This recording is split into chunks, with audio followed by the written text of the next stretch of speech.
F এর মান বের করতে বলছে তোমাকে, এফ এর মান। এরপরে বললো সরললিখিত মান বের করে। এখন আজকে আমরা তো সরল শিখবো না, সরলটা পরে আর ক্লাসে সরল শিখবো।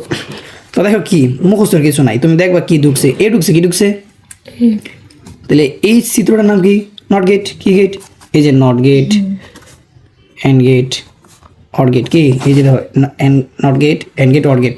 তো এই নট গেটের চিত্র এটা আমরা শিখছি শুরুতে। তো নট গেট কি করে, তার ইনপুটে ভার দেয়।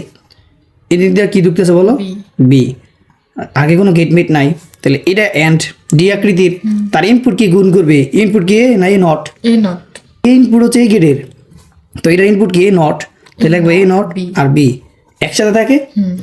এরপরে এটা কোন থেকে তাটা আসছে বলো তো, বি থেকে। কই থেকে? তাহলে এর একটা ইনপুট কি বি, এরপর এদিক থেকে কি ঢুকতেছে সি, এটার আউটপুটে কি বেরিব সি নট, তাহলে এটার একটা ইনপুট বি একটা সি নট একসাথে থাকবে গুণ আকৃতির।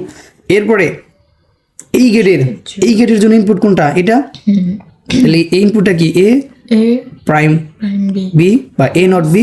আরেকটা ইনপুট কি বলতো, B C not. Or gate যোগের কাজ করে এই জন্য যোগ দিলাম, একসাথে থাকে, তাহলে ফাংশন এটা।